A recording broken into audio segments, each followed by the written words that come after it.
commonly said factors are genetic predisposition. So children with the trisomy 28, Downs and all are more prone for developing congenital heart disease. If you take the environmental risk factor, it's mainly the viral infection, drug toxin taken by the mothers, and diabetic mothers and mothers with phenylketonuria. They have been found to have more incidence of congenital heart disease. So this is the simplest classification of congenital heart disease. If you see this part, we have the venous return from IVC, SVC, going into RV, pulmonary artery. So from the venous system of systemic circulation, it goes to the arterial system of pulmonary circulation. Similarly, venous system of pulmonary circulation goes into the arterial system of systemic circulation. This is the most important thing that you should understand whenever you talk or you think of a congenital heart disease. Okay? So how they are divided is, they are taking this pulmonary circulation. Conditions in which there is increased pulmonary blood flow, okay, that they are taken as one part. So conditions which has got an increased pulmonary blood flow. So what are the conditions in which you can get an increased blood flow in the pulmonary system? Any communication from left side to right side. Could be an ASD, could be a VSD, could be a communication from the aorta to the pulmonary artery, that is your PDA, or you can have a truncatus arteriosus, endocardial cushion defect, all those things you can have. The second part is decreased pulmonary circulation. When do you get decreased pulmonary circulation? When the blood doesn't go to the pulmonary circuit, it goes to the opposite side. So your right to left shunts. So your Phallostetology, where you have VSD with right to left shunt. If you have a problem with the pulmonary valve, it could be a atresia, the pulmonary atresia, or it could be a tricuspid atresia or TGAs. And the third classification is obstructive lesions. Obstructive lesions can be in the aorta, like aortic stenosis. In the pulmonary artery, it could be a pulmonary stenosis. There can be coarctation of aorta, or it could be some kind of a cardiomyopathy. Okay, this is how simply they classify the congenital heart disease. More pulmonary circulation, left-right disease. Less pulmonary circulation, right-to-left disease. So before we start, we'll have to see few basics. Okay, maybe all the postgraduates might be knowing it, but for completion's sake, and for some of the postgraduates who may not know this, so this is meant for them. This is what I was talking to you about. Our systemic venous return from IVC and SVC enters the right atrium. This is the venous side, and it goes into the pulmonary artery. So the amount of blood that goes from the venous side to the artery determines how much of blood is going to the pulmonary circulation. Similarly, you have a pulmonary vein. Pulmonary vein becomes the aorta, that is the arterial side of the systemic circulation. So this is going to determine how much is the systemic circulation. So if you put a straight line, cut these two things, you have a right side and you have a left side. Okay. Left side we say systemic circulation, right side we say pulmonary circulation. Whatever you say, you have a venous side, you have an arterial side. Okay. As long as the blood goes from the venous side of systemic circulation or from the pulmonary circulation and reaches the arterial side, then there is no problem with the patient.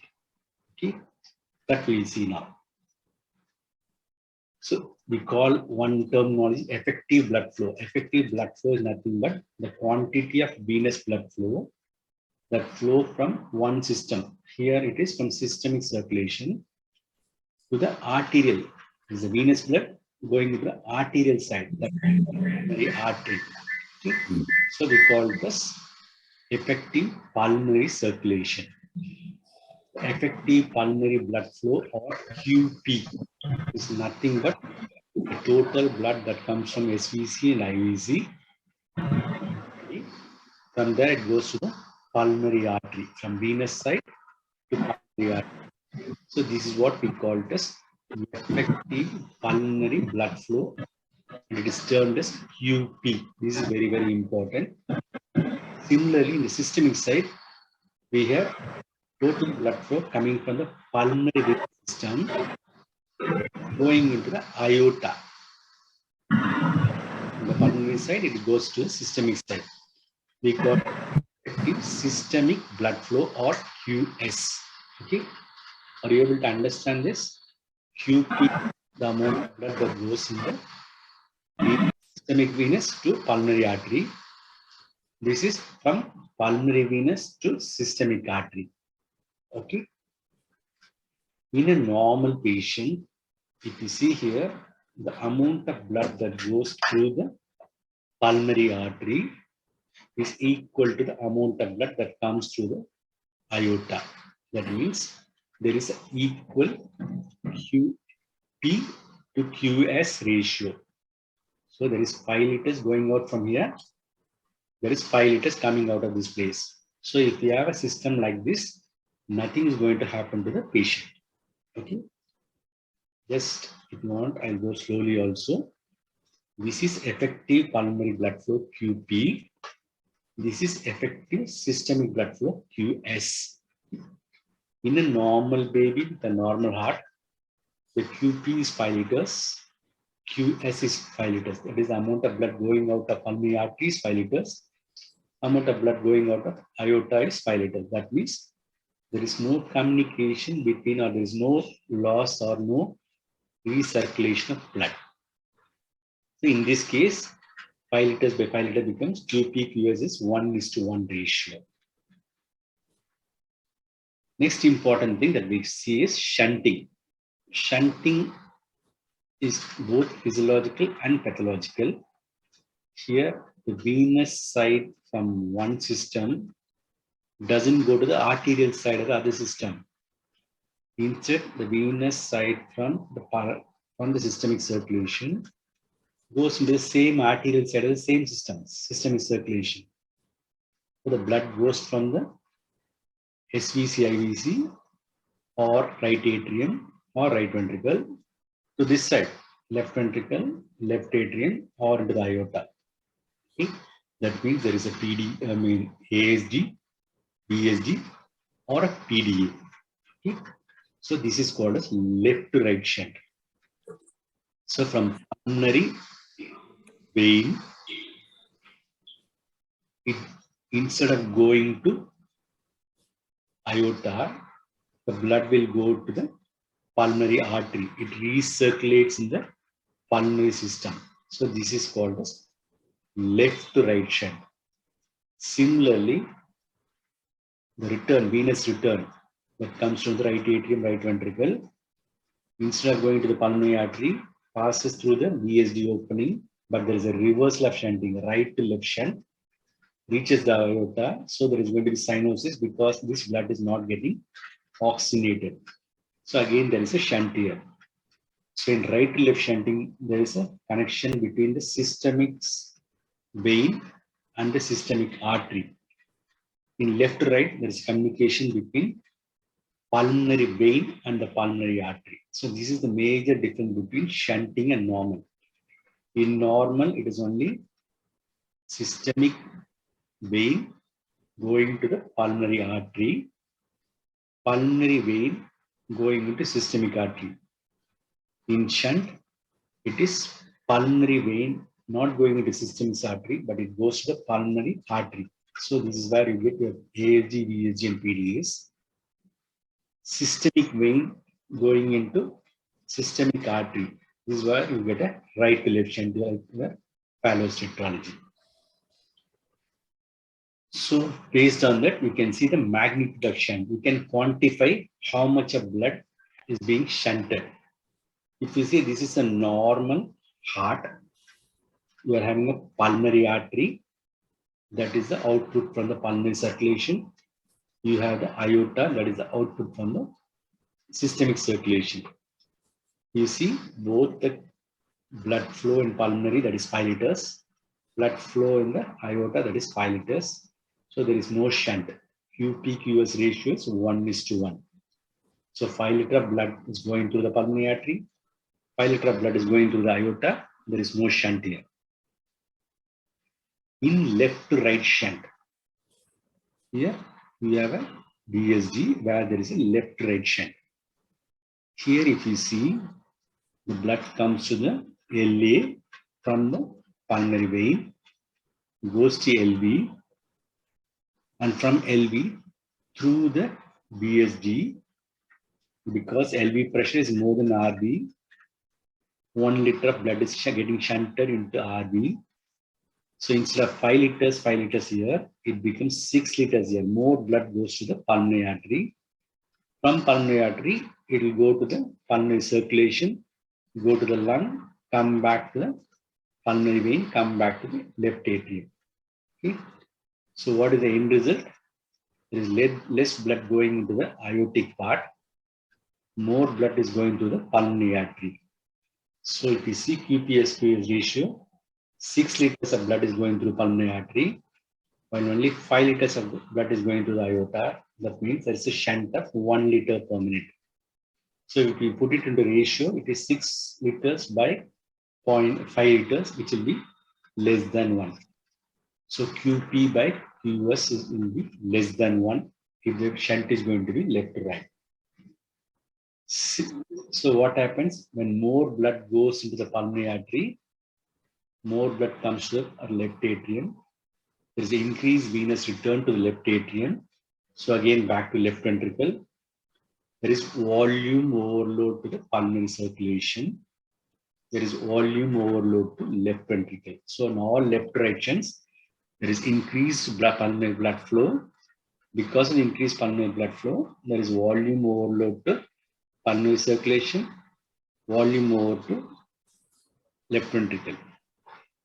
If this shunt is going to become more, what is going to happen is, it is going to affect the right ventricle also.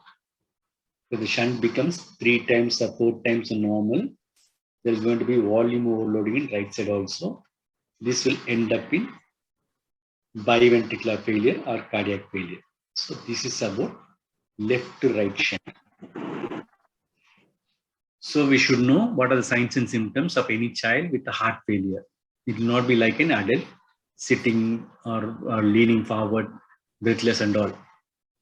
These are the clinical symptoms. Dyspnea during feeding. Child cannot do a proper breastfeeding because of the child is not able to breathe properly. Whenever the child breathes, there will be sweating. There will be tachycardia, tachypnea, frequent respiratory tract infection because the lung is flooded, left right shunt, increased pulmonary circulation. Because of hypoxia, the child will be irritable, restless. Most important thing to diagnose is a hepatomegaly in pediatrics. We don't get a raised JVP in pediatrics, we get hepatomegaly in pediatrics. Okay? These are the signs and symptoms suggestive of heart failure in children. The most important thing is we don't get a distended central jugulars or dependent edema, which we normally see in adult with failure. Plus, if you see the QS is 5 liters, QP is 6 liters. That means the systemic circulation is, or the cardiac output is going to be less in patient with left-right shunt.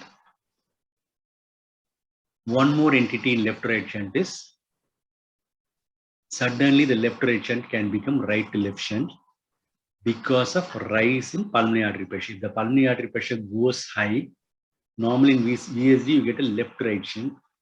If the pulmonary artery resistance increases very high because of hypoxia, hypercarbia and all, there's going to be raised pressure in the right ventricle. So instead of normal left-right shunt through the VSD, it will become right-to-left shunt. So this is called as Eisenmenger syndrome. Okay. So in a patient diagnosed with left-right shunt like ASD, VSD, if you're going to see a central cyanosis, dyspnea, fatigue, syncope, always think of this Eisenmenger syndrome. The prognosis with the patient with Eisenmenger syndrome is very bad because it is because of slow changes in the pulmonary artery. Now we will come to right to left shunt. We have seen the left right shunt. Now it's the right to left shunt. Here you see the blood is coming from SVC, IVC. It is coming with the 5 liters per minute. It comes to right atrium. This is the venous return. From right atrium, it comes to right ventricle. Okay. From right ventricle, there is a VSD. and there is an obstruction to pulmonary artery. It could be an obstruction at the arterial level, at the valvular level, at the subvalvular level. When there is obstruction, the blood cannot go here. It has to go to the left ventricle. Okay. From left ventricle, it will go to the aorta.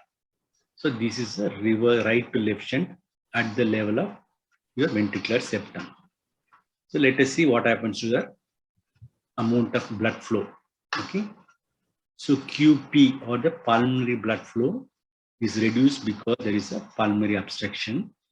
Because of pulmonary obstruction, the hole in the ventricle, the blood, 5 liters of blood that comes here from RA to RV, instead of going to the pulmonary artery, is getting shunted into the left ventricle.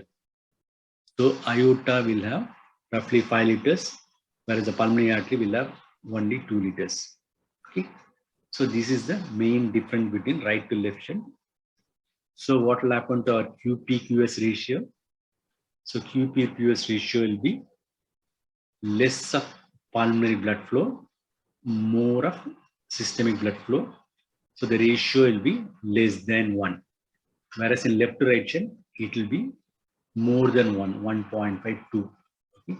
So you will have to understand this QP-QS ratio. If the QP-QS ratio is less than 1, then it is a right to left shunt.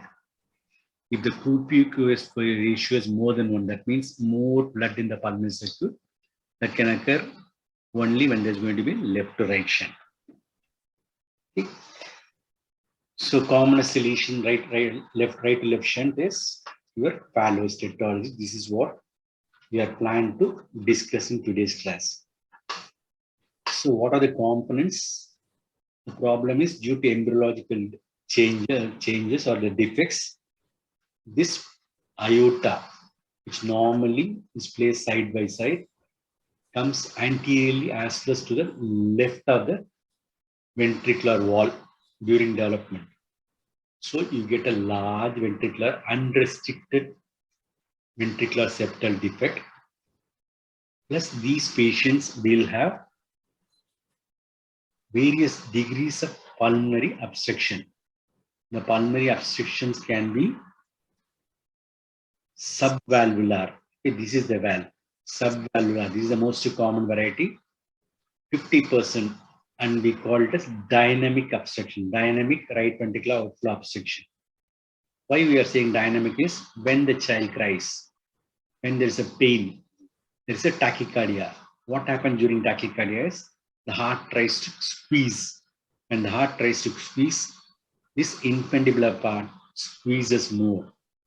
When it squeezes more, less amount of blood will go to pulmonary artery.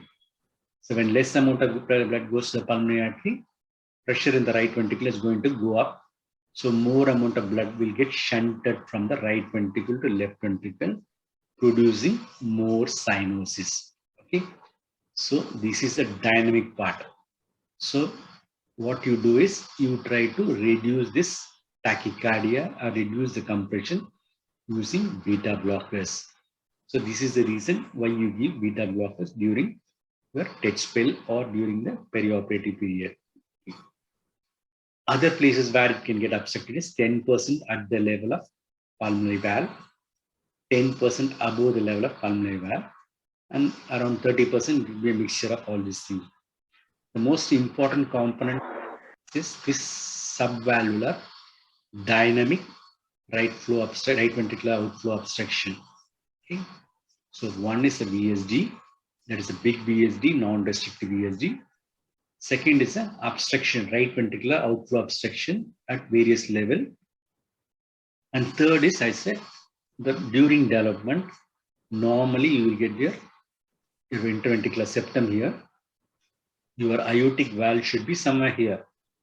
Because of the anterior and cephaloid shift of this aorta during the turning of the heart, this aorta, instead of lying here, it moves slightly towards the right side. So that is called as overriding of aorta. This aorta is displaced to the right and overrides the VSD. So if it overrides the VSD means the blood from the left ventricle will go to the aorta, blood from the right ventricle also will go to the aorta. Okay. And because of the severe obstruction here in the pulmonary vessel, you get a right ventricular hypertrophy. So these are the 4 components of Phallostetology: unrestricted VSD, right ventricular outflow obstruction at the level of valve, supravalvular, and infundibular. We are more worried about this infundibular because it's a dynamic cause. And because there is a overriding of aorta into the right ventricle, the blood which comes to the right ventricle, deoxygenated blood which comes from the RA to RB, instead of going into the pulmonary artery to get oxygenated, will go into systemic circulation. It produces deoxygenation and cyanosis. So the right to left shunt is when oxygenated blood returns the tissue without taking oxygen. The blood comes here, oxygenated blood comes on the pulmonary veins. It goes to the left ventricle. It should be expected to go through the aorta and supply the systemic brain, heart, everything. But there is a large VSD here. So the oxygenated blood, instead of going in only to pulmonary artery, it can get mixed here. Okay, intracardiac mixing with the cyanosed blood. And because the blood is not going into the pulmonary artery, the mixed blood goes to the patient's systemic circulation, producing cyanosis. You can clearly see here the saturation at the level of RE, that is the systemic venous return, is 60. Okay, this goes to the RB. Again, it should be 60. But here there is a VSD, there is some amount of mixing is there. Because of the mixing, it becomes 65. It goes to the main pulmonary artery to get oxygenated, and it comes to the left atrium fully oxygenated. And from left atrium, it will come to left ventricle. It should be fully oxygenated. What is the problem? Problem is you have a deoxygenated blood here, and the amount of blood that goes to the pulmonary artery is reduced. There is a large VSG, so there is a mixing. Because there is a more pressure in the right ventricle compared to left ventricle, the shunt is from right to left. So there's going to be maximum mixing. Instead of 95% saturation, what that comes out is only 80 or 70 or 60. So normally, if you see a TO patient, their saturation will be roughly around 80. Even if you give oxygen, 100% oxygen, it may not go more than 2 or 3. So from 80, it might go to 82, 83, 84. Because the problem is not with oxygenation, the problem is only shunting. Okay. Plus, as long as the hemoglobin concentration is below 5 grams, there will not be any cyanosis. Once the hemoglobin concentration is above 5 grams, you will see the cyanosis. So the main problem in TOF is mixing and cyanosis. Cyanosis will produce lots of problems which are going to become complications of Phallostetology. So why do you get cyanosis? There is a limited pulmonary blood flow because of the obstruction of the suprapulmonary, pulmonary, and infrapulmonary right ventricular outflow tract. Plus, there is a large VSD, so there is an intracardiac mixing. So there is poor oxygenation, plus there is mixed shunting, right to left shunting here. So this produces cyanosis. So what are the complications the patient will have when there is a persistent cyanosis? When there's going to be decreased oxygen supply to the cells, the erythropoietin start producing more RBCs. So you get polycythemia. When there is polycythemia, hematocrit will go up. And when there is going to be slight dehydration, there is going to be sludging, thrombus formation. So you get thromboembolism, including stroke in a patient with Phallostetology. This is because both there is less amount of blood going into various tissues, producing venous stasis, plus this polycythemia and increased hematocrit producing thromboembolics. So that is the reason The commonest non-cardiac surgery that we do for Phallus is brain abscess. Okay. Plus, you will get other things like chronic hypoxia, clubbing, etc.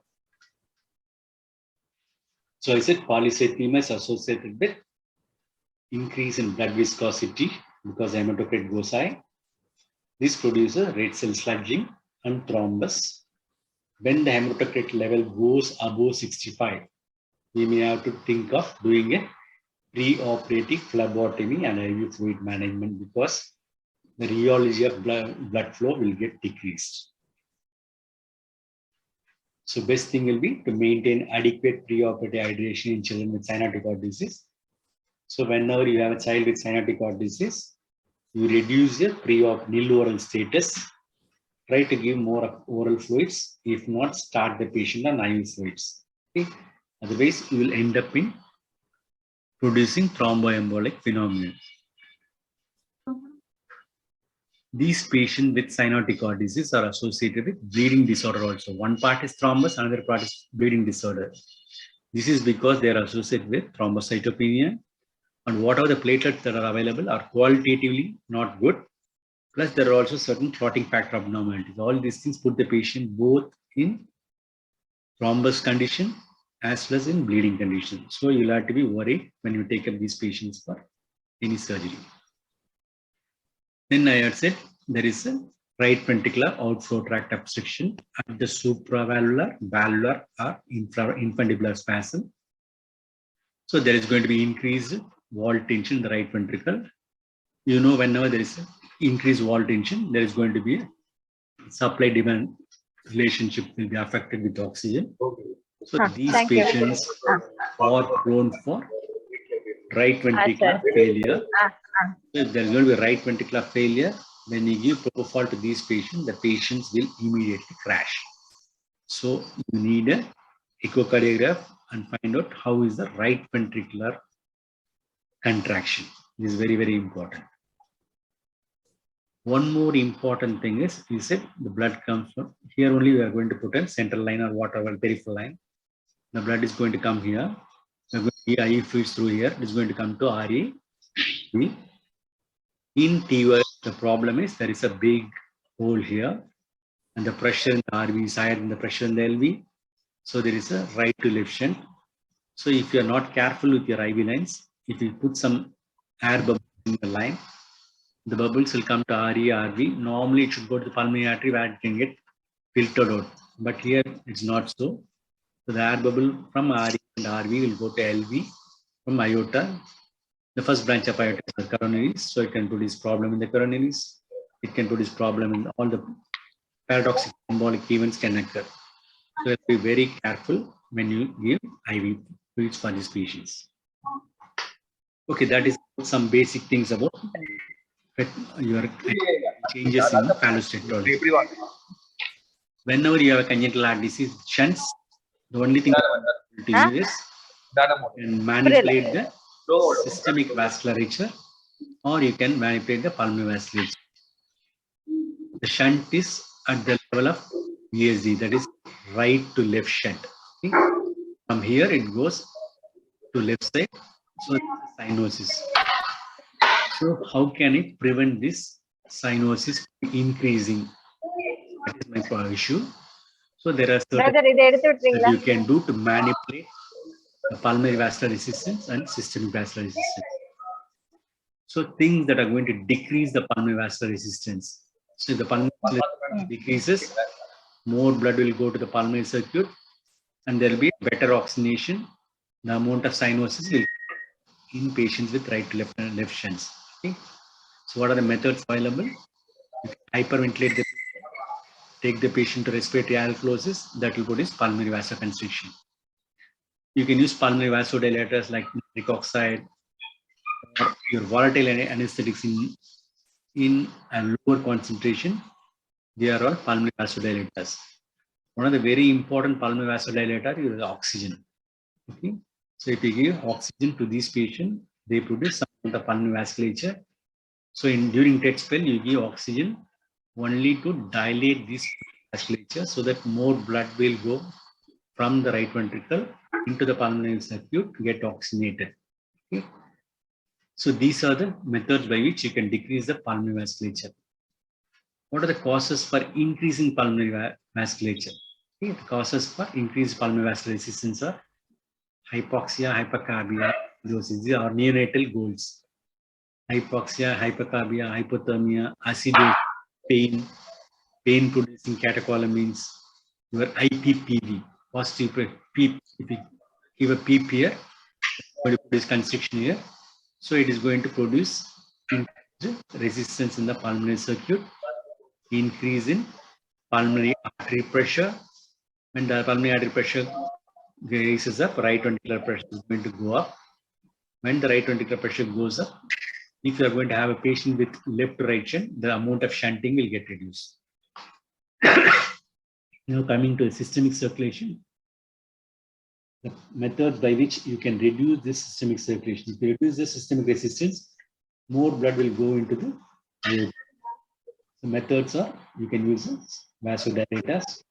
You can give an epidural or spinal that will produce sympathetic blockade and it will open up the vasculature, systemic vasculature. Deep general anesthesia will produce systemic vasodilatation. Here is a hypothermia producing pulmonary vasoconstriction. Here, hypothermia, if you keep the patient warm, the systemic circulation will open up. Methods by which you can increase or make this systemic vessels to constrict is sympathetic stimulation. The most important thing is vasoconstrictors. Okay, if you give a vasoconstrictor, this will increase the pressure resistance here. It will increase the pressure in the aorta. It will increase the pressure in the left ventricle.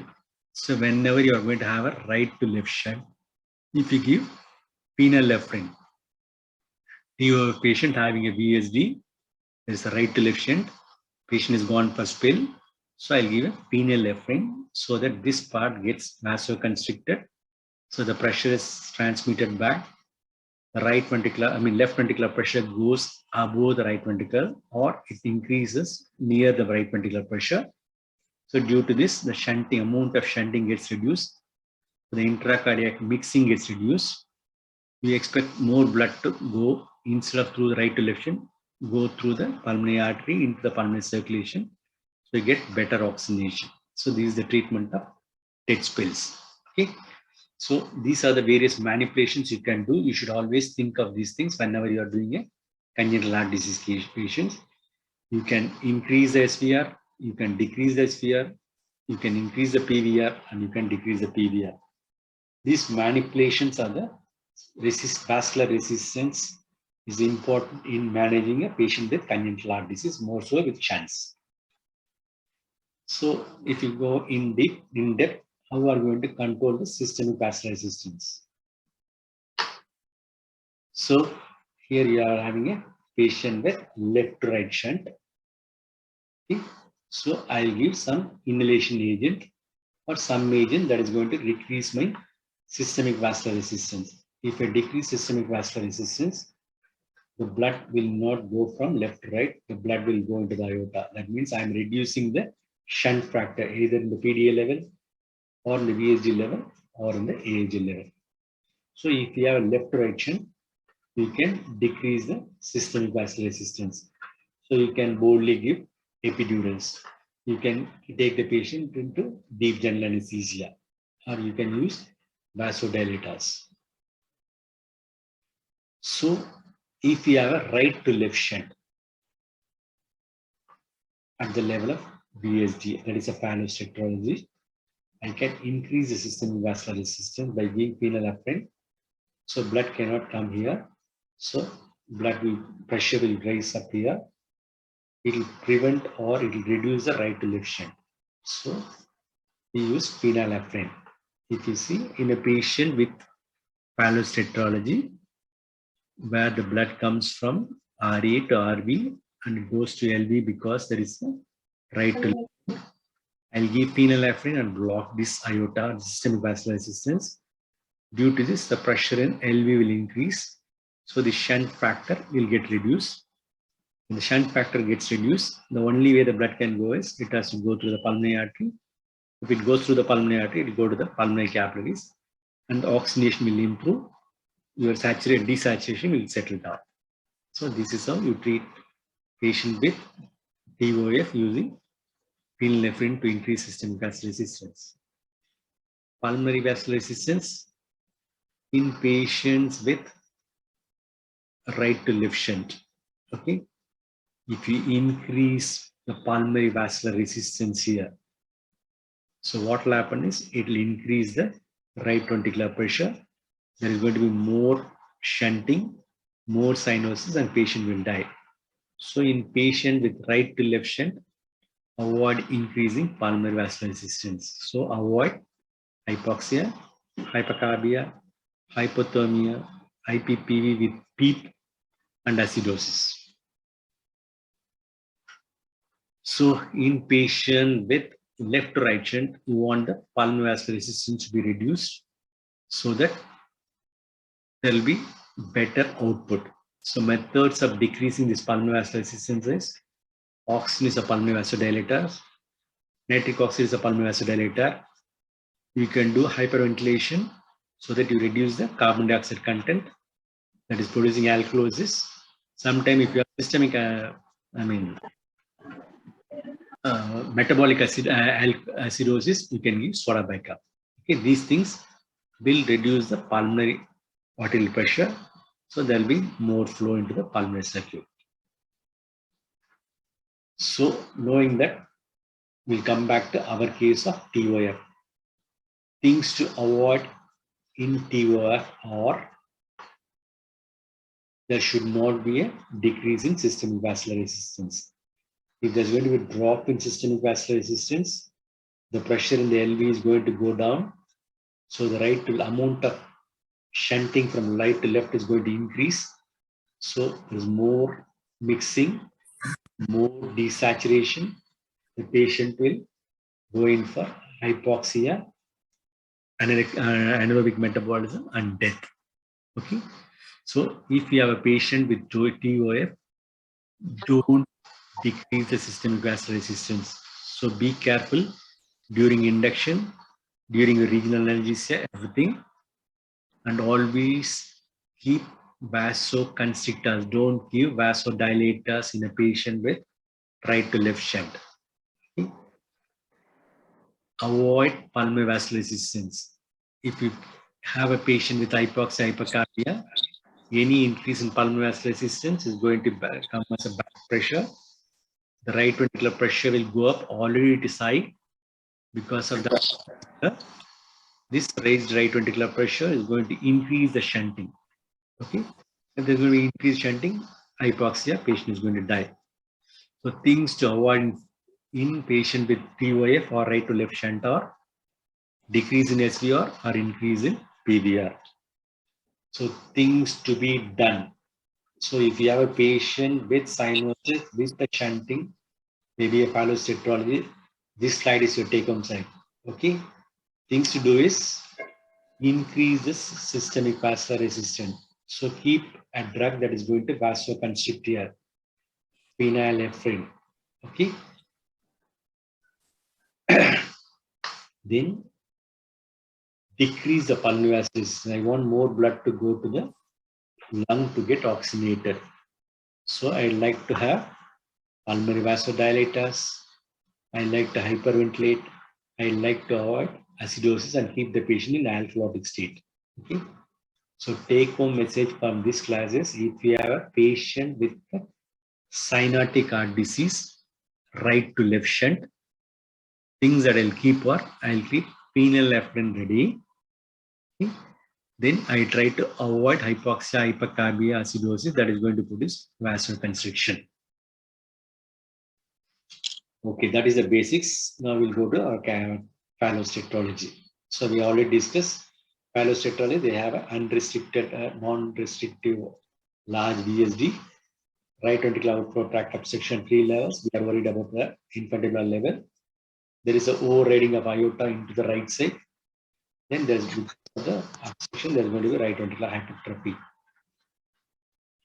The factors that determine the severity of TOF. Okay, you would have seen, you would have heard something called as pink TED or blue TED.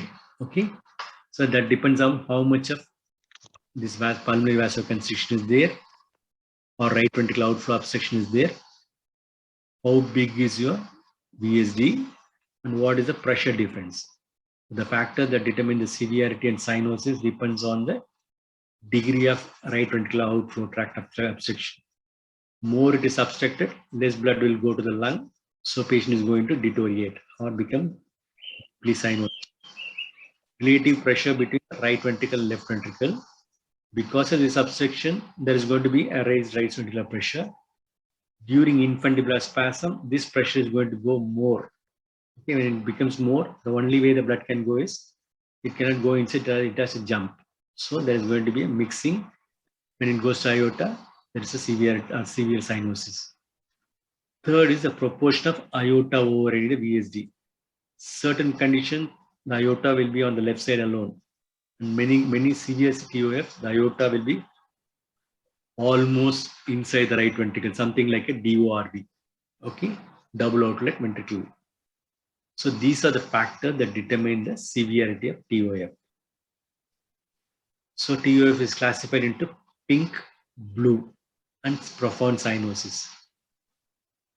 When we say pink Phallos, means there is obstruction somewhere in the supra-pulmonary area or in the pulmonary area where there is not much of obstruction. The blood is able to go into the pulmonary artery, get oxygenated. The patient has got some amount of pulmonary, right ventricular outflow obstruction. The patient has got a VSD. There is a mixing. There is a minimal RVH. So that is called as pink tetralogy of Phallos. So no or minimal right ventricular outflow obstruction, little aortic overriding, VS simply like an VSD with a reverse shunting. Okay. And the classical blue tetralogy is where you get the infundibular spasm plus also a valvular obstruction. So there is definitely a right ventricular outflow obstruction. The aorta is definitely pushed well into the right ventricle. So there is going to be intense mixing. So you are going to have cyanosis. So the babies will be cyanosed. So blue tetralogy of Phallos. Then there is another condition called a severe or profound cyanosis, Phallostetology. That occurs when there is going to be a 100% block, that is pulmonary atresia or a tricuspid atresia, where nothing comes into the right ventricle. This is a really life-threatening condition. Baby is born blue. The only method which the blood can go into the pulmonary circuit to get oxygenated is you have a communication between the aorta and the pulmonary artery, the PDA. So these babies are called as PDA dependent or duct dependent cyanotic cord disease. So after a month or so, due to normal reason, when the PDA closes, the patient will die because it was purely dependent on this PDA for the survival. When the PDA closes, there's no way the blood can go into the pulmonary artery and get oxygenated, the patient will die. So these babies require maintenance of PDA patency using your prostaglandins. So clinically, how do you suspect TOF? A cyanotic child with no features of respiratory distress, and you give oxygen. The cyanosis is not because of oxygenation problem. The cyanosis is because of intracardiac shunting. Okay, so they fail to respond to your oxygen therapy. Thing is, aorta is okay, the return is okay, so there is a good cardiac output. So this is, if you have a patient like this, cyanotic heart disease without respiratory problem, failure to respond to oxygen therapy with a good cardiac output, suspect TOF. Whenever there is a TOF, always see for the associated features like your Turner syndrome, Down syndrome, etc. And there is always associated bacterial anomaly association. They can have tracheoesophageal fistula and all. So you'll have to, once you see one anomaly, always search for other anomalies. So that is the teaching of neonatal anesthesia. Other clinical features are cyanosis, depending upon the right ventricular outflow tract obstruction, can be gradual or severe. Low SpO2 with little response to oxygen therapy.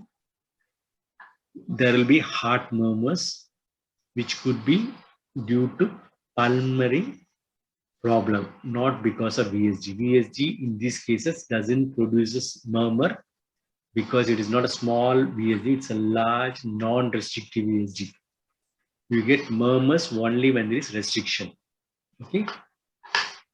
Then there will be classical history of spell episode where the child is getting agitated, distressed, becoming cyanos, becoming unconscious. And a bigger child will squat, a smaller child, the mother will know how to flex the lower limbs. So those spell episodes will be there.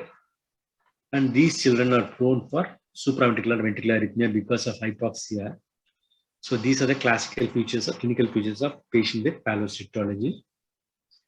The other features are TED spells because the child is hypoxic, poor exercise tolerance. Chronic hypoxia produces clubbing. Polycythemia, the problems of polycythemia is diminished neurological blood supply, developmental delays. They can have failure, heart failure. They can have recurrent respiratory tract infection. Most commonest non-cardiac surgery that we see with the patient with TOF are cerebral abscess. On physical examination, the classical thing is central cyanosis, and clubbing will be there. On inspection, on palpation, you will get a right ventricular heave, parasternal heave will be there. Auscultation is very classical because you get only large single S2. You don't get a pulmonary valve closure because the pulmonary valve is almost, it is not opening fully. There's not much of blood going inside. So when it is not fully opening, it doesn't produce that amount of sound to produce P2. So what you get is a single loud S2 is the classical S1. It's not S2, it's a single loud S1. Okay, that is the reason classical clinical finding in a TOF child. You will get a systolic murmur, but systolic murmur is not because of VSD, because it's a large VSD, because large VSD will not produce any resistance or any sound. The sound is because of the blood passing through the obstructed right ventricular outflow tract. So you get a ejection systolic murmur. So that is what you hear. When the baby goes for a TED spell, it goes for a severe spasm, no blood will go inside. So you will not hear any murmur during TED spell. Plus the patient can have problems of signs and suggestion of congestive heart failure. So if you take an X-ray chest, it's a classical X-ray chest of a TOF. You get a boot-shaped heart. The heart is upturned because there is a right ventricular hypertrophy. If there is left ventricular hypertrophy, the heart will be somewhere here. The apex will be here. This upturned boot-shaped heart or sabot heart is due to right ventricular hypertrophy, which is classical of Phallostetology. Because there is no blood going into the pulmonary circuit, you can get a concavity of the pulmonary segment. So the ascending aorta can be dilated, or sometimes you can get a right aortic arch also in these patients. ECG characteristically, you see a right ventricular hypertrophy, right axis deviation. You get a tall P waves in V1, and you get a tall R wave, and a slightly taller S waves. So if you add this, you get a right ventricular hypertrophy pattern. If you do echocardiography, classic right ventricle, left ventricle separated by a large VSD. You can see the aorta is overriding the VSD. Okay, it will classically give you the shunting. Plus, you can find out the any other intracardiac anatomy. You can find out whether how severe is RVO2. You can also find out whether the obstruction at the level of pulmonary valve or it is an infundibular obstruction. All these things you can be able to find out in a patient with TOF when you do an echocardiography. And we already discussed about duct-dependent circulation. If you have a severe pulmonary stenosis or a tricuspid stenosis, no blood will go here. So this baby will be born blue. The only method by which oxygen lung can get oxygen is blood coming from aorta, entering to PDA, going into pulmonary circulation. Okay. So after some time, when the PDA closes, the patient will die. So for these severe patients, what you're supposed to do is you'll have to maintain this patency of PDA. You maintain using a prostaglandin like alprostol or prostrin E2. Okay, we have seen the various issues in TOF. Now we should see what are the complications. The most important complication, both clinically as well as for an exam point, is the TED spell. Okay, that's why I'm going to elaborate more on TED spell. The second thing is the most common non-cardiac surgery that we get is cerebral abscess because of polycythemia, dehydration, venous status. Then all these patients, cyanotic heart disease patient, there's always a chance of infected endocarditis. So in your armatorium, keep antibiotics ready. Give it before we start any surgical procedure. And these patients are prone for right ventricular failure or sometimes both ventricular failure. And they can go for sudden death because of sudden desaturation. And if you don't treat, they can go for death. These are the common complications. So one of the most important thing in whenever you talk about phallostetology is TED spell. TED spell is nothing but acute desaturation and clinical deterioration. So normally in a phallostetology, the cyanotic blood from the system comes to RA, goes to RV. From RV, it has to go to the pulmonary artery, get oxygenated. Here there is an obstruction here. It could be a valvular or a dynamic infundibular obstruction. Due to this, there is a right ventricular hypertrophy. The right ventricular pressure is more than the left ventricular pressure. And there's a big hole here. Due to this, the cyanotic or deoxygenated blood gets mixed here. And the aorta is on the right side. So the next contraction, both the oxygenated blood and the mixed blood goes into the aorta. Okay, this is what normally happens in a patient with TOF. But during this TED spell, what happens is there is a severe infundibular vasospasm. When the severe infundibular vasospasm, blood will not go to the pulmonary artery. If no blood goes to the pulmonary artery or very less blood goes to the pulmonary artery, the amount of blood that is getting oxygenated in the lung gets decreased. So deoxygenated blood comes through the pulmonary vein to LA, from there LV.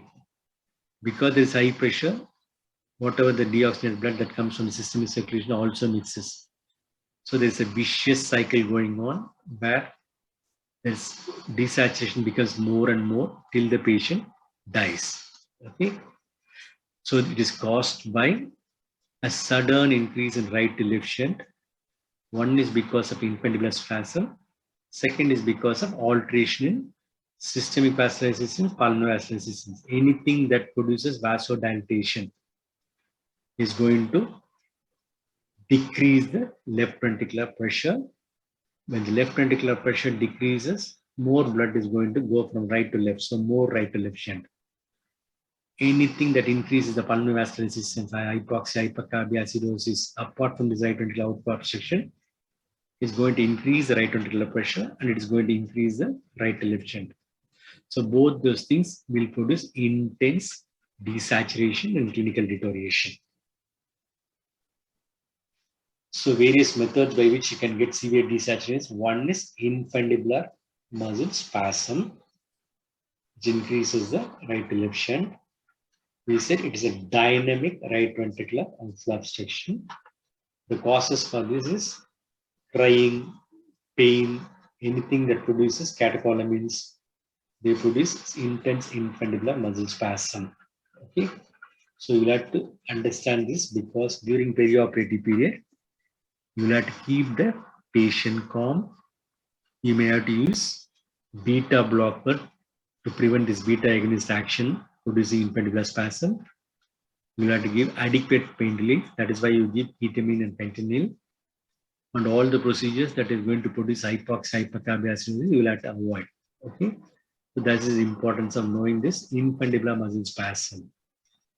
Second is large reduction in systemic vascular resistance. When there is a severe reduction in systemic vascular resistance, more blood will go from right to left ventricle. So right to left shunt. So causes for decreased systemic vascular resistance could be vasodilating drugs, your thiopentone, okay, or your your nitrates, all those things are vasodilator drugs. Where anesthetic agents, your inhalation agents, everything will produce vasodilatation. Your regional analgesia, epidural, spinal, those produces severe vasodilatation. Sepsis, it produces vasodilatation. The patient taking hot baths, producing peripheral vasodilatation. Everything opens up the systemic vascular resistance and reduces the systemic vascular resistance. When the systemic vascular resistance reduces, there's going to be right to left shunt. So severe cyanosis. So second part, which produces dead spell. Third part is this part, pulmonary vasculature. Previously, what we saw is right ventricular outflow obstruction. Here, this part, pulmonary vascular bed. So far, if you think of the neonatal goals, hypoxia, hypercarbia, acidosis, pain, hypothermia, all those things produces severe pulmonary vasoconstriction. When there's going to be severe pulmonary vasoconstriction, it is going to be pushed back and there's going to be increase in right ventricular pressure.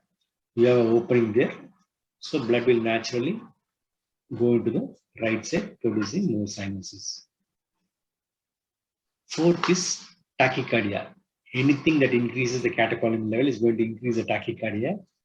When the rate increases, the amount of time available for diastolic, in diastolic timing gets reduced.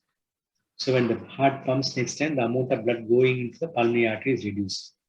So this is one method of producing deoxygenation. Plus, whenever there is catecholamine, infundibulum goes for more spasm. When it goes for more spasm, less blood will go into the pulmonary circuit. So you will have to avoid tachycardia using your beta blockers. And finally, the most important part is, you see there is a right ventricular hypertrophy, and there is also, because of cyanosis, both the right ventricle and left ventricle will have a impaired leucotrophic function. That means they are not able to relax. When they are not able to relax, there is going to be a rapid rise in the end diastolic pressure, and to push more blood into the pulmonary artery and into the aorta, you may have to increase your venous return. That means you will have to give some bolus of fluid so that it goes into the pulmonary artery. So this is one method of treating your dead spell. So the four problems are infundibular spasm, large reduction in the systemic vascular resistance, increase in pulmonary vascular resistance, increase in heart rate, and decrease in diastolic leucotrophic function. Okay? So these are the problems that are going to trigger. So what are the triggering factors? For infundibular spasm is sympathetic stimulation, pain, anxiety. So good pain relief, good pre-medication, no IM injections, be careful with the venipunctures, avoid sympathetic mimetic drugs, avoid exercise, child crying, feeding, defecating, all those things can produce catecholamine excess, produce this obstruction of the right ventricular outflow tract. Second is reduce systemic vascular resistance with aorta. If you reduce the systemic vascular resistance, the pressure in the LV is going to go down, so more shunting. The causes are drug-induced or environment-induced. You'll have to be careful during induction of anesthesia. And the third is in the peripheral part of the pulmonary vasculature, pulmonary vasoconstriction, hypoxia, hypercarbia, and acidosis. So what are the classical clinical features? When the patient goes for spill, child cries, defecates, all those things, there is some amount of hyperapnea, catecholamine gets stimulated, the child goes in for infundibular spasm, becomes hypoxic, restless, agitated, breathless. If it's a bigger child knows how to sit. So they go for this squatting position. When they squat, the femoral vessels gets compressed. So there's an increase in systemic vascular resistance. The shunting factor reduces, the child becomes all right. The child becomes cyanotic, tachycardic. The most important thing is, because there is less amount of blood going during the spell, the murmur intensity gets reduced. Okay? And because of severe hypoxia, the child loses consciousness and there can be seizures. So having known everything, it is easy to treat.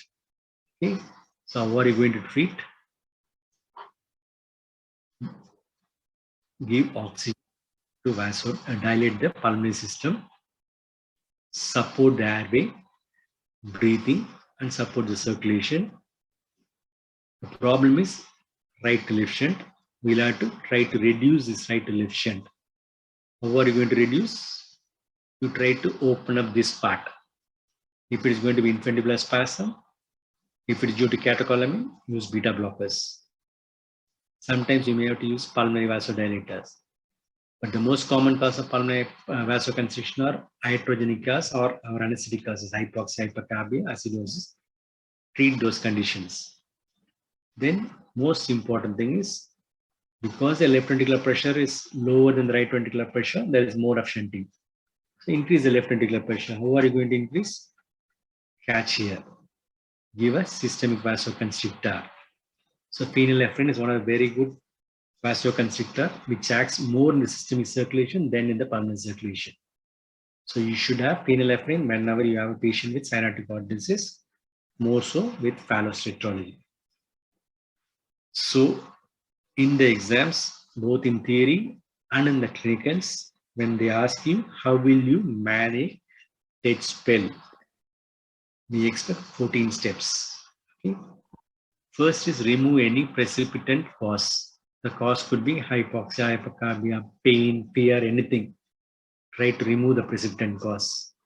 Second is try to calm the child, provide comfort, have the parents along with the child. Third is try to sedate the baby, giving morphine or fentanyl. It will be ideal because take care of other parts also. Fourth thing will be squatting. If you have a smaller child, just do this knee chest position. So this will compress the femoral. This will increase aortic resistance. So systemic resistance will increase. The LV pressure will go above or it will become equal to RV pressure. Shunting will reduce. Next is give high flow oxygen or oxygen. This will not do anything to the right ventricular outflow obstruction. It will definitely lower the pulmonary vasoconstriction, pulmonary vascular resistance. Then give boluses of crystalloids. It could be a normal saline or ringal lactate. What it does is it goes into the RV. It is a volume expander. It increases the pulmonary blood flow through the obstructed right ventricular outflow. So this bolus is very important. Then you give phenylephrine, either 5 to 10 milligram bolus. After that, you may have to give as an infusion. This decreases the right to left shunting by reversing the systemic vasodilatation that you have produced. Then coming to infundibular spasm, I want the heart to rate to reduce as well as contractility to reduce. So what we have is a beta blocker. So they reduce the rate, they reduce the spastic obstruction. So during spell, you can use a short-acting esmolol. The other period, you can continue with propranolol. Okay. If you have severe cyanosis, and if you are not sure whether the patient has got a duct-dependent Phallus, a severe type of Phallus, then you may have to maintain the patency of the PDA using prostaglandin infusion, either aldosterone or dinorpidine. 10th is avoid primary beta agonist sympathetic. So if there's going to be drop in BP, usually use dopamine adrenaline. Unless the patient is severely bad, try to avoid giving beta agonist sympathomimetics to these patients. Even ephedrine also will worsen because that is going to act on the heart. You will intubate the patient, you will ventilate the patient. This is a place where you can hyperventilate the patient so that to reduce the PaCO2. We have already seen acidosis is going to increase the PVR. So create a respiratory alkalosis to decrease PVR. Reduce the right to left shunt. If the patient is acidotic for a very long time, if your baby shows severe acidosis, then there is no harm in giving soda bicab 1 to 2 milliequivalent. This will reduce the effect on systemic vascular, but don't give it before you see the ABG slip. If none of these 13 things are working, I think that is a time go in for an urgent surgical intervention. It can be a palliative or a complete repair. The palliative repair is nothing but there is an obstruction to the pulmonary vessel. So I can divert the systemic blood into the pulmonary artery distal to your main pulmonary obstruction, so that the blood will go from the aorta, will go through the duct or do through your ponder, go to the pulmonary artery, get oxygenated and improve the patient. This is a palliative surgery or a temporary surgery. There are various forms of systemic arterial pulmonary artery shunting. One is a Watterson shunting, second is a pot shunting, third is a classical Bullock shunting, where the left subclavian is connected to pulmonary artery. Okay. The corrective procedure for this is, if you already done a shunt, you will have to ligate the shunt. The problem is with the infundibulum of the pulmonary artery. So the infundibular resection to open out the right ventricular outflow tract. Then VSD that needs to be closed using a patch. Then RB to PA contact may be necessary if the patient has got a severe pulmonary atresia. Okay, that is about the management of dead spell. Okay. Now we are coming to our final part of our lecture.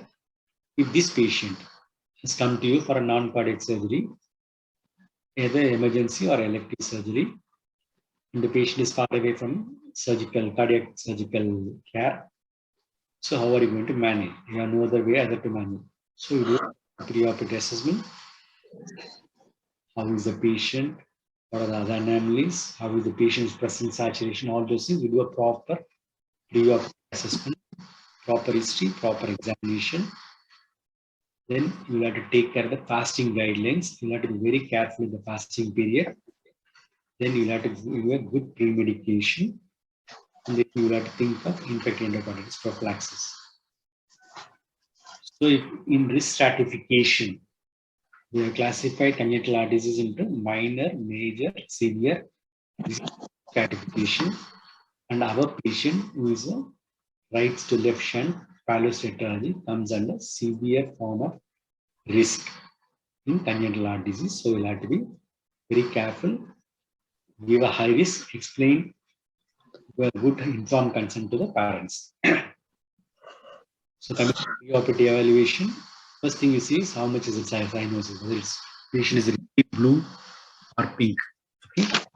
Then ask for the history of hypercyanotic spells, how frequently they are occurring. Okay. Do a spot check of SpO2. Okay. Normally for a blue Phallos, you don't expect a saturation of more than 82 to 83. Okay. Give oxygen, it will be only 1 or 2 will be increasing. Next, most important thing that you should see is see for the hematocrit. If the hematocrit is going to be very high, that means they are prone for thrombus. So you may have to do a phlebotomy or give adequate IV fluids to maintain the rheology. And we already said these patients are prone for both thrombus as well as for bleeding disorder. So check for coagulation studies. These are the pre-operative evaluation you should do other than proper history taking and examination. Coming to NPO status, keep these patients well hydrated. This is the most important thing that you should understand. Cardiac patient, I will not give fluids, nothing of that sort. If you have a Phallos or cyanotic heart disease, keep them well hydrated, because the prolonged NPO period is going to produce dehydration. This is going to increase the viscosity, which is going to increase the hematocrit, producing sludging. So if the hematocrit goes more than 70, you may have to think of doing a preoperative phlebotomy. Hypovolemia, what it will do is, it will produce catecholamine release. So it will squeeze your right ventricular outlet. So the infundibular spasm will become more. So you should not allow the baby to go for hypovolemia. It has been found TOF patient to be kept either euvolemic or even bit hypervolemic. Okay, so this will keep the right ventricular outflow tract open. So you will have to be bit relaxed with your fluid management. Pre-medication is very important for a TOF patient. You should have a calm, relaxed baby. Good interaction with parents and child is very crucial. You'll have to give sedation, but you'll have to take care the patient doesn't go to hypercarbia state, because hypercarbia is going to produce increase in pulmonary vascular resistance. So increase the right patient. Okay. Try to avoid intramuscular injection. Try to avoid scary things in the theater, because anything of these things will produce anxiety, catecholamic release, so infundibular spasm, increase cyanosis. So you have to be very careful. Carefully keep monitoring the SpO2 after you are given patient. The patient is calm. So you have to be very careful in this hypercarbia business when you are going to give pre-medication. Next important thing is the guideline says various conditions in which you will have to give infected endocarditis prophylaxis. One of the most important things is unrepaired cyanotic congenital heart disease, or TOFS, unrepaired cyanotic congenital heart disease. So you will have bacterial endocarditis prophylaxis. You just prepare this because it will definitely come as a short notes. So there are various antibiotic regimes available. Commonly, what we use is amoxicillin oral or ampicillin IM. If this is not available, or you can go for a ceftriaxone. They are allergic to penicillin, then other things. So in the exams, don't say whatever antibiotic name that you know of. Say as per the latest available guidelines of American Heart Association. Okay, let us be very clear. So you will have to say the adult dose, pediatric. Say pediatric, you will have to say milligram per kg. So what is your primary goal in anesthetic management of TOF? There is right to left shunt, I want to reduce. There is obstruction. If possible, I'd like to relieve the right ventricular outflow obstruction to avoid anything with the pulmonary vascular resistance. Okay. So if I do this, I'll have a better patient. I'll have a better systemic oxygen delivery. I'll have a reduced right left shunt. If it is not hypoxic, I'll be able to maintain the ventricular function, not increase the ventricular contractility, because that will squeeze the right ventricular output. So by doing this, I should be able to maintain the cardiac output. So the cardiac grid for TOF is give adequate fluid, give slightly more fluid. So this will keep this right ventricular outflow tract open. Okay. And coming to PVR, I want to decrease the PVR.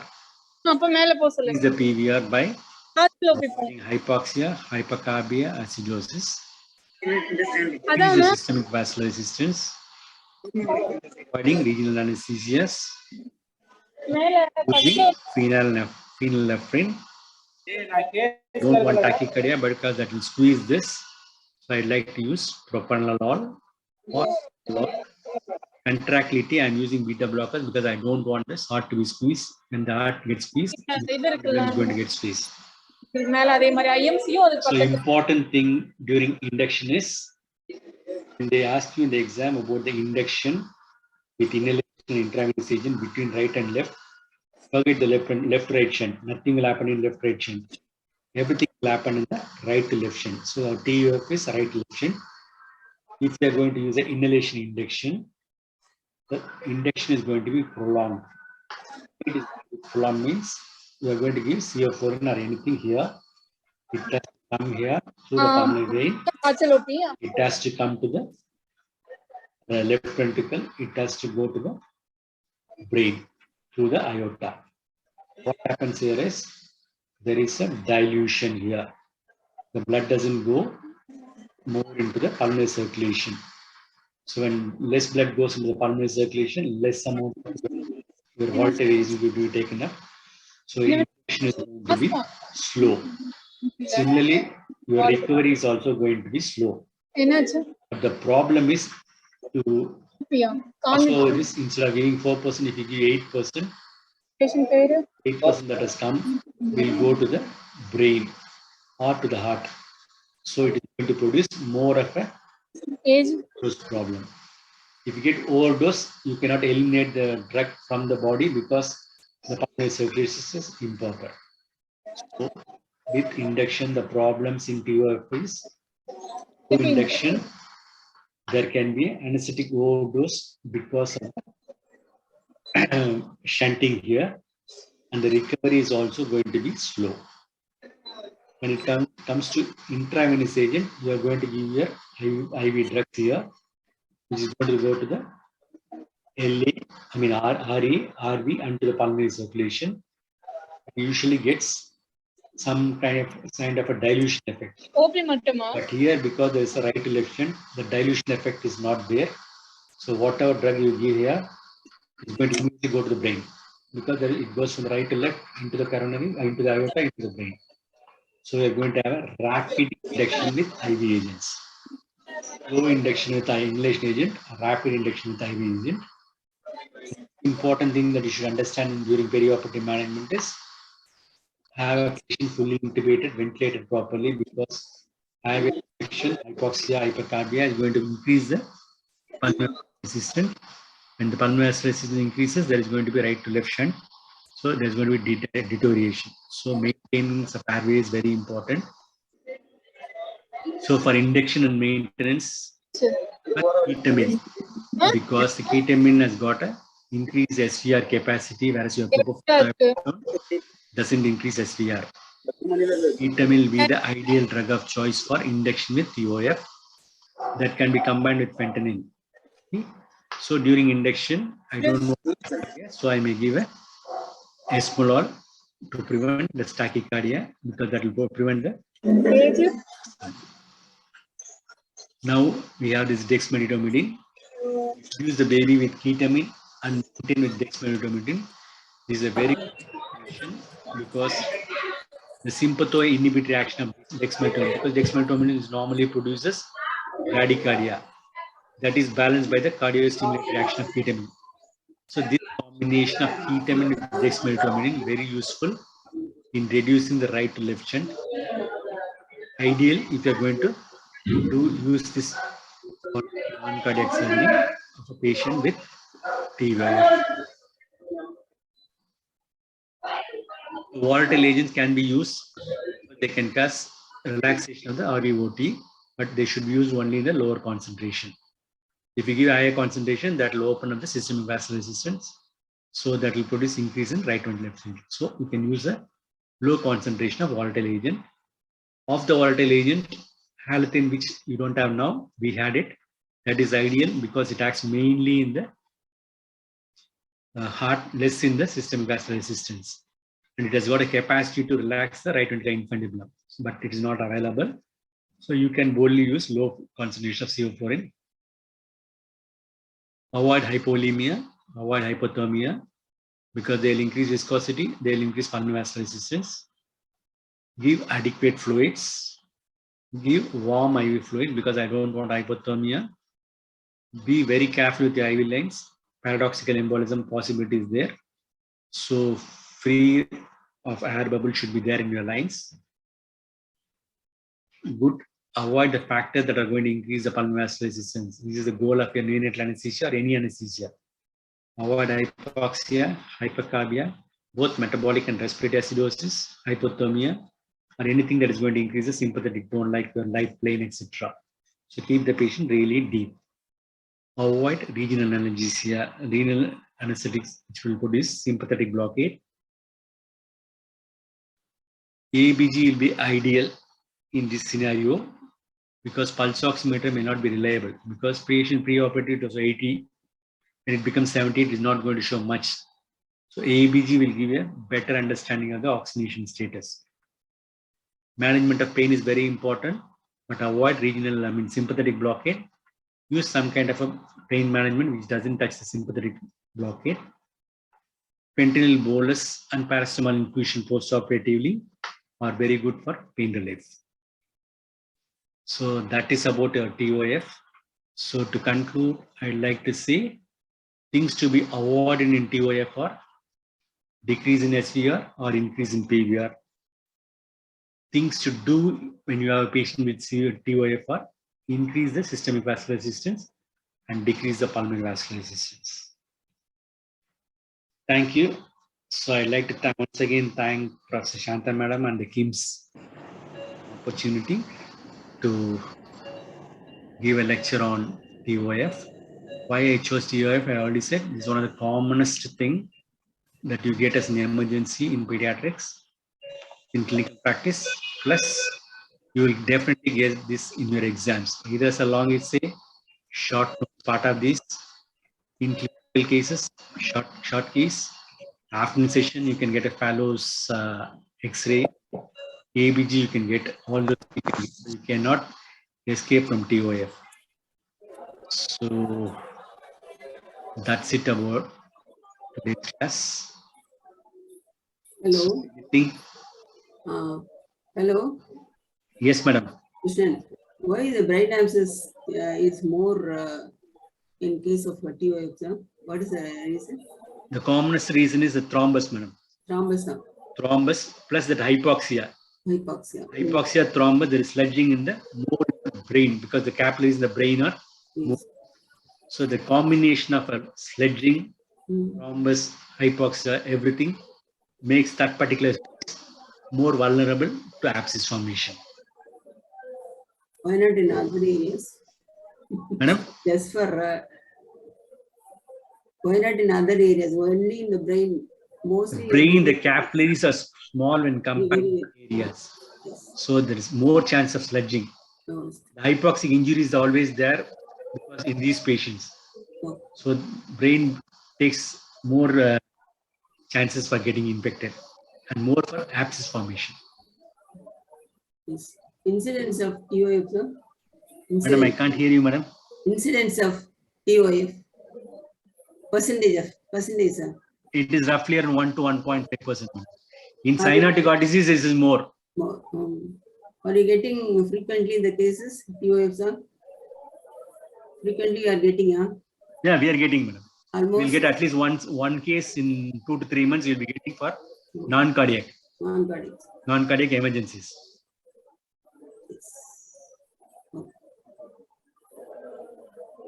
There is no questions from the audience, means we can. Madam, I can't hear you, madam. If there is no question from the audience, now we can finish up the. Management of brain abscess.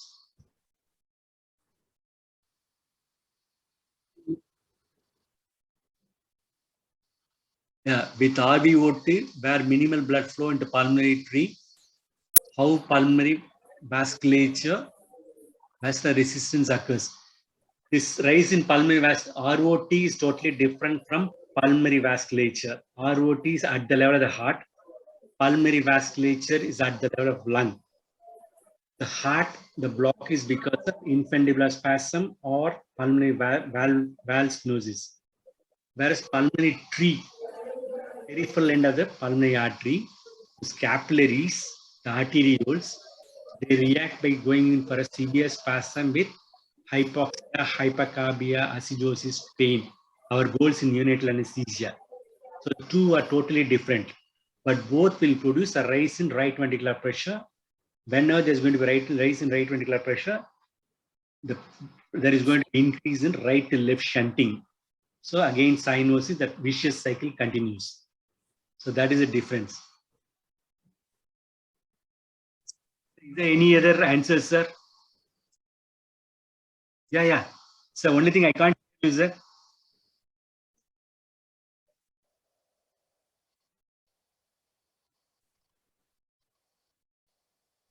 after therapeutic surgeries, corrective surgery, what a problem is, mainly they act on the right ventricle. They enter through the right ventricle, do all those infundibular and all.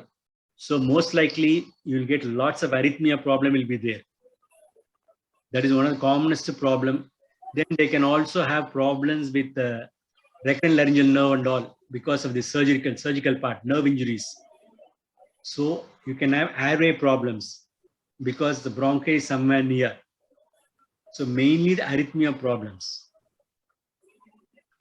And that also depends on how well it is corrected.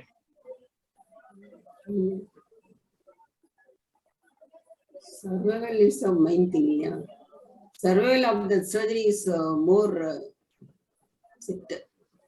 Now it is improved, madam. Previously it was bad.